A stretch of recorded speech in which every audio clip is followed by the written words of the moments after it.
Imagine a small country whose only valuable resource is on the verge of depletion. What would happen then?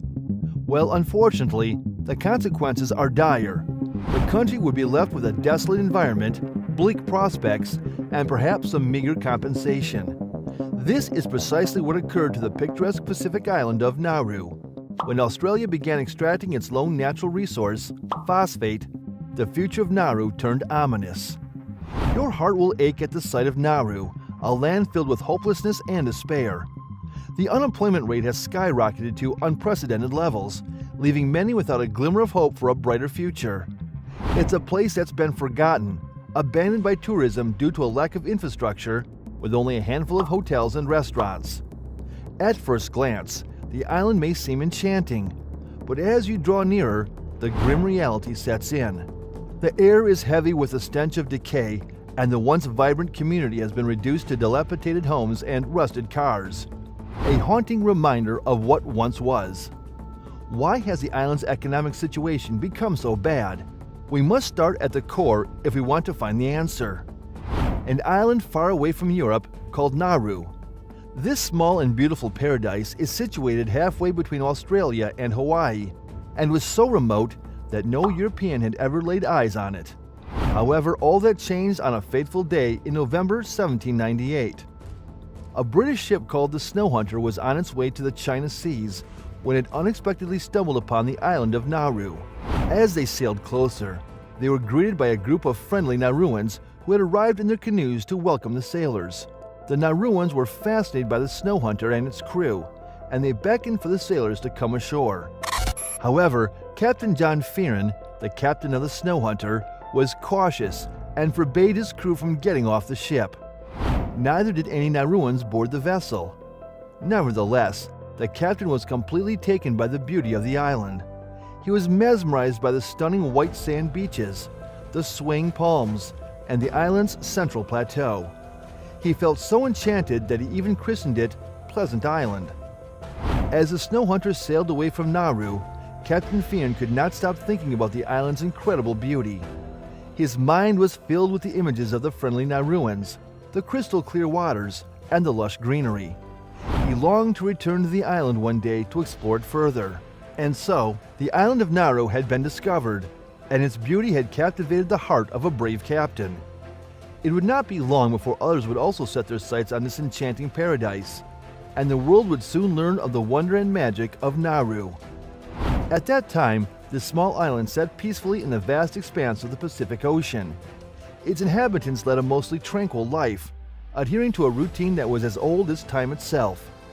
But beneath the surface, there were profound divisions among Nauru's 12 clans, each fiercely protective of their own heritage and territory.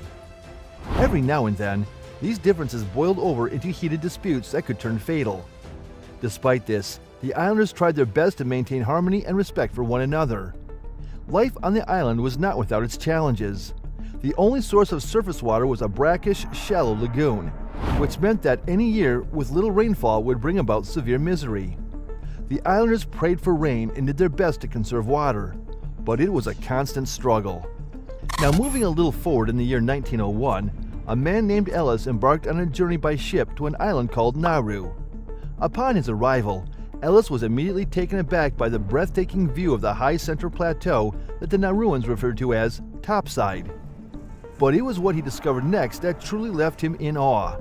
As Ellis began to explore the island, he stumbled upon a vast abundance of phosphate of lime that covered 80% of Nauru's land. The discovery was a game changer for the island and its people. The Pacific Islands Company, the company that owned the mining rights, was quick to recognize the potential and change its name to the Pacific Phosphate Company. In 1905, the company signed an agreement with Germany to begin mining Nauru's rich phosphate deposits. It was a momentous occasion for the island and the start of a new chapter in its history. However, the journey to success was not without its challenges.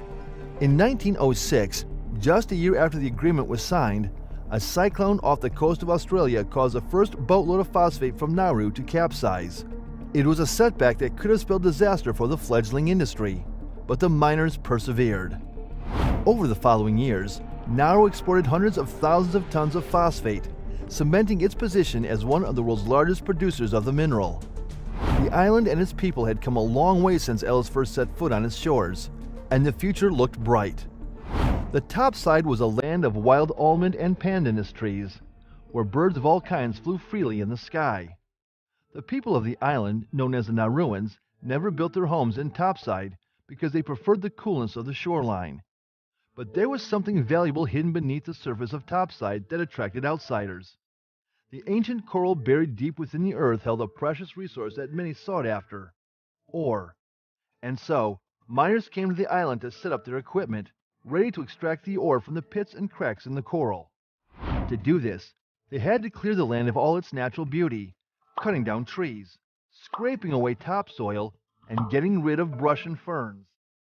It was a difficult and arduous task, but the miners were determined to get their hands on the precious ore. As the days passed, the once beautiful topside became a barren wasteland, scarred by the mining activity. The Nauruans watched in dismay as their beloved land was destroyed, but there was nothing they could do to stop it. In the end, the miners got what they came for, but at a great cost to the island and its people. The once vibrant topside was now a shadow of its former self, a reminder of the destructive power of greed and the consequences of taking from the earth without thought for the future. And then Australia captured the tiny island of Nauru during World War I and transformed it into an offshore mining hotspot. They focused on building the necessary infrastructure, automating the mining process, and increasing exports. As time passed, Nauru's phosphate exports grew from a meager 200,000 metric tons in the early 1920s to more than 4 times that amount in the mid-1920s. However, the phosphate was sold at prices lower than the global average to support farmers in Australia, New Zealand, and Great Britain, who together formed the British Phosphate Commissioners under the mandate of the League of Nations. In 1968, the Nauruans lived on a tiny island surrounded by sharp coral and limestone pillars, with 1/3 of their land already stripped of its phosphate. While the landowners received some compensation for the mining, it was not enough to justify the harm done to the environment. Nevertheless, the Republic of Nauru chose to sell off the remaining phosphate after gaining independence, despite knowing that it would run out in a generation or two. This decision was made to increase exports and earn more money, even though it meant sacrificing the future of the island's resources. But this small island, 1/3 the size of Manhattan, has lost 80% of its native vegetation since the early 1900s. Why? Well, they exported a whopping 80 million metric tons of phosphate. That's enough phosphate to fill up an endless line of dump trucks that could stretch from New York City to Tokyo and back. It's no wonder their precious land has suffered such a loss. This small island nation was once rich with mining royalties that gave its people an annual income of $20,000 per capita. However, most of the minerals have been mined and the island is now uninhabitable. Despite receiving compensation from Australia, Nauru's investment trust is now worth only $1 billion, which has not been managed well. Sadly, the islanders feel that their money has been wasted, with one example being a failed $2 million investment in a London musical. As of now, Nauru is struggling to find a place in the global economy. They've been trying to extract phosphate, an important mineral, by updating their mining technology and infrastructure. While they do have some secondary reserves, it's not enough to sustain them for the long term. It's clear that they need to find a more permanent solution to their financial troubles. What's your thoughts on this matter? Don't forget to share your thoughts with us below in the comments section. See you in the next video soon. Till then, stay tuned.